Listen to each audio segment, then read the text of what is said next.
Dear friends in Jesus Christ, on this 33rd Sunday, we celebrate the final consummation at the end of time. The readings of this Sunday are set in a prophetic tone. In other words, they point to God's people's future deliverance through Christ's redemptive work. Most importantly, this Sunday, the Holy Mother Church raises our hope of salvation by redeeming us our future and eternal perfection through Christ's single sacrifice. First reading, the Archangel Michael is the divine figure who perfects our dignity. He is the great prince who mounts guard over us. Archangel Michael is simply a faithful guardian for us. Secondly, all those whose names are found written in the book shall be saved. In other words, they are the ones marked for eternal perfection through the sacrifice and the blood of Christ. The good news is that there is still time to inscribe our names in this book. This is because Christ, our eternal high priest, has already made it possible for us to do so.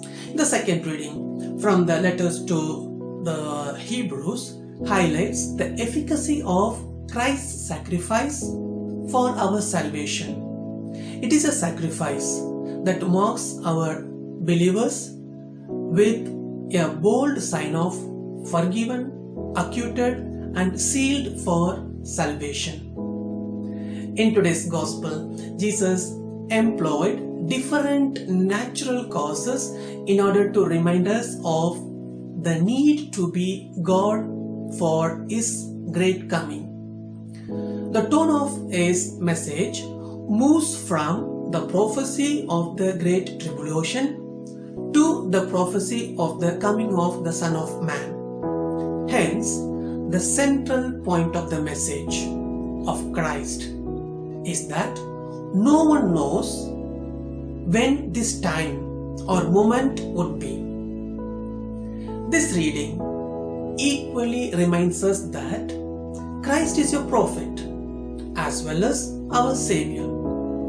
By saying that heaven and earth will pass away, but my word will not pass away unfulfilled. Christ wishes to remind us that He is coming and our salvation is sure.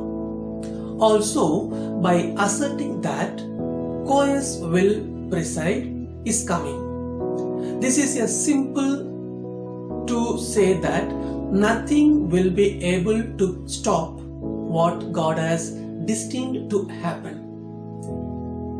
Its primary purpose is to set all the tragedies of life, warfare, destruction, and persecution in the context of the establishment of God's kingdom. However, peace will return to the children of God whose names are written in the book. He invites us to be prepared for the new kingdom that He wishes to establish. So, with confidence in the Lord who is to come, let us joyfully proclaim with the psalmist, "You are the inheritance of, O Lord." Let us bless the Lord.